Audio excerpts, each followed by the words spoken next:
નમસ્કાર વિદ્યાર્થી મિત્રો, હું રવિ જોશી સ્ટેટિસ્ટિક્સ ગુરુ ચેનલમાં આપ સર્વે વિદ્યાર્થીઓનું ફરી એકવાર હાર્દિક સ્વાગત કરું છું. વિદ્યાર્થી મિત્રો, છેલ્લા વિડિયો લેક્ચરની અંદર આપણે લક્ષના કાર્ય નિયમોનો અભ્યાસ કર્યો. વિદ્યાર્થી મિત્રો, આમ આપણે જોઈએ તો આપણે લક્ષના ઓલમોસ્ટ બધા દાખલા પણ પૂરા કર્યા અને થિયરી પણ આપણે પૂર્ણ કરી. આજે આપણે લક્ષની અંદર સમજવા માટે આપણે એમસીક્યુ કે જે થોડાક ટ્વિસ્ટેડ છે, તો આપણે એમસીક્યુ ની આપણે આજે સમજૂતી મેળવીએ. તો આજે આપણે સેક્શન એ ની અંદર સૌપ્રથમ ચોથો એમસીક્યુ જુઓ. ચલો, ચોથા એમસીક્યુ ની અંદર આપણને આપવામાં આવ્યું છે માનાંકમાં 2x + 1 1/5 એટલે કે 1/5 નું અંતરાલ સ્વરૂપ કયું છે. વિદ્યાર્થી મિત્રો, આપણે કોઈ પણ પ્રકારના સ્વરૂપમાં લખવું હોય, આપણે ત્રણ સ્વરૂપ ભણ્યા. એનું ડેલ્ટા સામીપ્ય જે છે એને ત્રણ અલગ અલગ સ્વરૂપે લખી શકાય છે. એક છે સામીપ્ય સ્વરૂપ, એક છે માનાંક સ્વરૂપ અને એક છે અંતરાલ સ્વરૂપ. આ ત્રણે ત્રણ સ્વરૂપમાં લખવા માટે આપણે બે જ કિંમતની જરૂર પડે, એ અને ડેલ્ટાની. તો વિદ્યાર્થી મિત્રો, એના માટે આપણને ત્રણે ત્રણ સ્વરૂપના પ્રમાણિત સ્વરૂપ આવડવા જોઈએ કે જે આપણે અગાઉના વિડિયો લેક્ચરમાં શીખી ગયા છીએ. તો આપણે અંતરાલ સ્વરૂપમાં લખવું છે, તો એ પહેલા આપણને અંતરાલ સ્વરૂપનું પ્રમાણિત સ્વરૂપ કયું છે એ આપણને ખબર હોવી જોઈએ. તો હું અહીંયા લખું છું, એનું પ્રમાણિત સ્વરૂપ આવું છે: માનાંકમાં x - a ડેલ્ટા. બરાબર ને? યાદ જ હશે તમને લોકોને. તો આ પ્રમાણિત સ્વરૂપમાં આપણે લખવું છે, તો a અને ડેલ્ટાની કિંમત જોશે. તો હવે વિદ્યાર્થી મિત્રો, અહીંયા વાંધો ક્યાં છે એ તમને દેખાડું.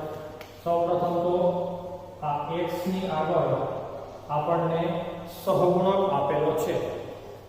અહીંયા જો પ્રમાણિત સ્વરૂપમાં સહગુણક નથી, તો આપણે એ સહગુણકને દૂર કરવો પડશે.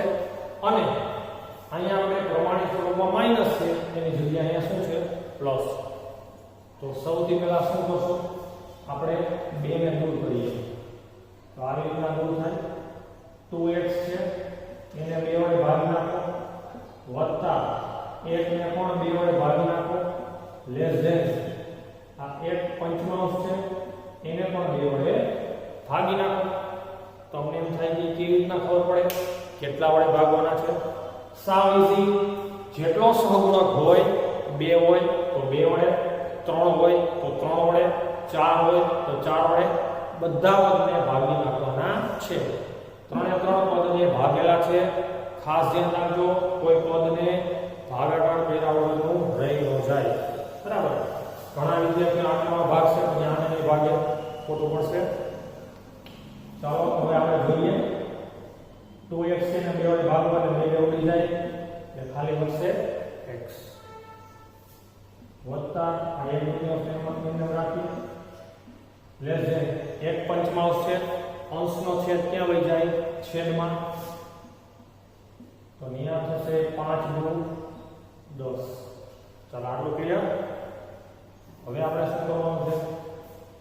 હવે x + 1/2 લેસ ધેન 1/10 ને કોની સાથે સરખાવશું? તો તેના પ્રમાણિત સ્વરૂપ સાથે. માનાંકમાં x - a less than delta સાથે સરખાવતા. બરાબર? ક્લિયર? તો હવે આપણે એને સરખાવીએ.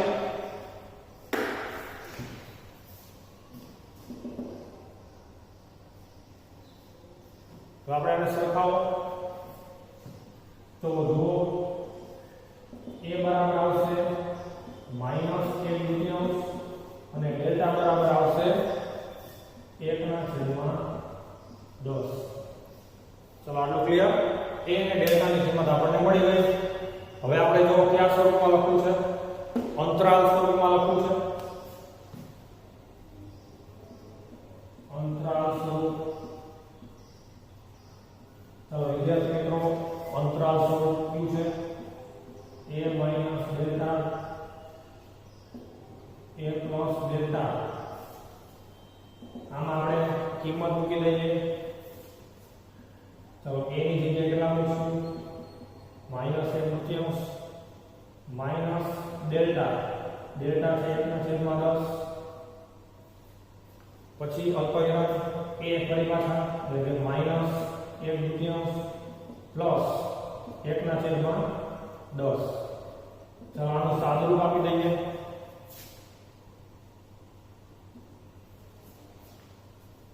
ચલો હવે આ માઈનસ છે આ માઈનસ છે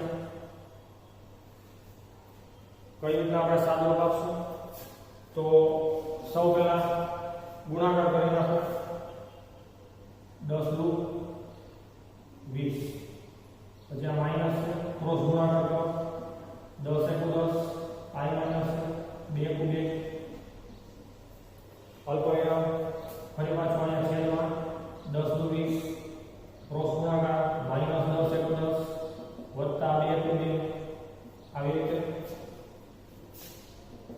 આગળ વધીએ માઈનસ 10 ને માઈનસ 2 એટલે માઈનસ 12 ના છેદમાં 20 માઈનસ 10 પ્લસ 2 માઈનસ 8 ના છેદમાં 20 ક્લિયર અને છેદ ઉડાડી દઈએ તો માઈનસ 6 ના છેદમાં 10 માઈનસ 4 ના છેદમાં 10 આવો તમને MCQ માં એક વિકલ્પ આપેલો હશે તો આ આપણો જવાબ રહેશે માઈનસ 6 ના છેદમાં 10 માઈનસ 4 ના છેદમાં 10 જો હજી આના છેદ ઉડે છે એ પણ ઉડાડીને આપ્યો હોય તો હજી આના છેદ ઉડાડો તો એ પણ જવાબ આવી જાય તો આ રીતના થશે અંતરાલ સ્વરૂપમાં ચાલો ત્યારબાદ limit x tends to 3 3x - 1 ની કિંમત શું થાય તો વિદ્યાર્થી મિત્રો 3x - 1 જે છે એમાં કોઈ પણ પ્રકારનું સાદુરૂપ આપી શકાતું નથી કે નથી અવયવ પડતા તો આપણા નિયમ અનુસાર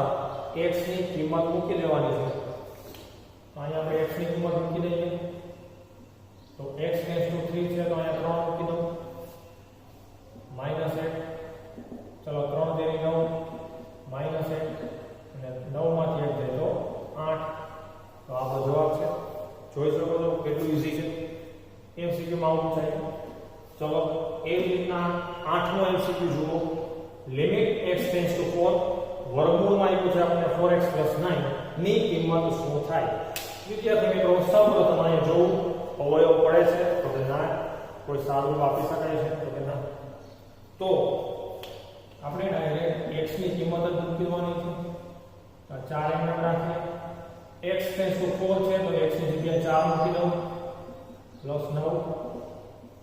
ચાલો 4 * 4 એટલે 16 વત્તા 9 16 ને 9 25 અને 25 નું વર્ગમૂળ 5 તો જો MCQ 8 માં આવો એક વિકલ્પ હશે એ તમારો જવાબ છે ક્લિયર છે ઓકે ચલો અહીંયા મેં આ મોટી ગણતરી કરી છે પણ આપણે જ્યારે MCQ તમે જ્યારે પરીક્ષામાં પૂછાય તો આટલું બધું ડીપમાં લખવાની જરૂર નહીં આપણે તો ફટાફટ a અને ડેલ્ટાની કિંમત મેળવી અને અંતરાલ સ્વરૂપમાં લખી નાખવાનું છે આ તો એક સમજૂતી માટે કે આપણને ક્લિયરલી સમજાઈ જાય એટલે આવડી ગણતરી કરેલી છે બરાબર ચાલો ત્યારબાદ 9મો MCQ જુઓ એમાં એવું આપેલું છે લિમિટ x ટેન્ડ્સ ટુ -2 10 ની કિંમત શું થાય તો વિદ્યાર્થી મિત્રો અહીંયા 10 આપેલા છે તો એની સાથે આપણને ચલ x આપેલો નથી તો x ની કઈ કિંમત મૂકવાની થતી જ નથી તો અહીંયા આપણો જવાબ આવશે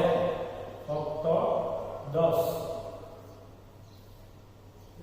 ક્લિયર અહીંયા કોઈ x આપેલા હોય તો આપણે x ની જગ્યાએ -2 મૂકીએ પણ અહીંયા તો ખાલી અચળ સંખ્યા જ આપેલી છે તો એનું કિંમત એની થશે 10 ચલો એના પછી 10મો MCQ જો limit x tends to 3 x ની 4 ઘાત -81 ના છેદમાં x - 3 તો વિદ્યાર્થી મિત્રો અહીંયા આપણે ડાયરેક્ટ x ની કિંમત મૂકવાની નથી કારણ કે અવયવ પડી શકે છે તો સૌ પહેલા આપણે શું કરશું આના અવયવ પાડશું તો અવયવ પડે છે ચલો x ની 4 ઘાત આવી છે તો આપણે કઈ રીતે અવયવ પાડશું તો જો તમને આઈડિયા આવી જાય તો તફાવતની રીતે આના અવયવ પડે છે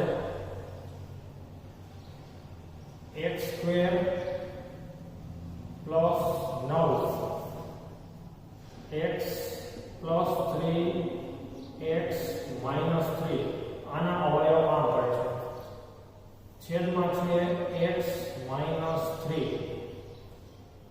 હવે જે કેન્સલ થાય છે એને કેન્સલ કરીએ. આ કેન્સલ થઈ ગયું. તો હવે જે વધ્યું છે x² પ્લસ 9 અને x પ્લસ 3.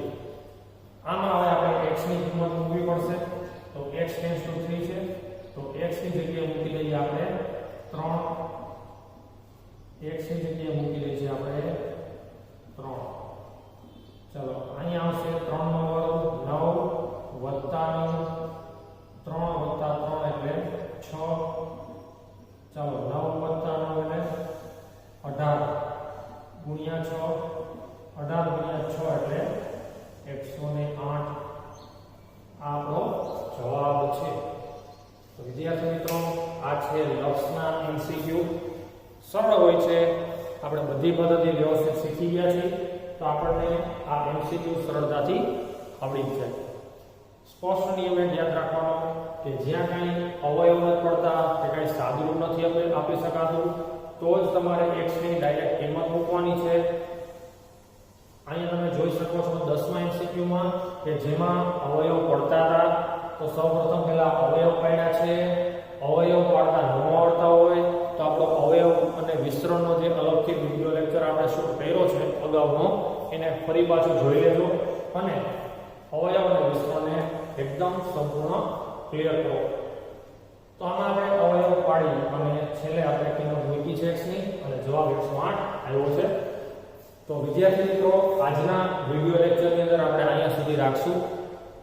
હવે પછીના વિડિયો લેક્ચરની અંદર ફરી પાછા નવા ટોપિક સાથે આપણે નવા જોશ અને નવા ઉમંગ સાથે ફરી પાછા મળશું. ત્યાં સુધી દરેક વિદ્યાર્થીઓને અસ્તુ.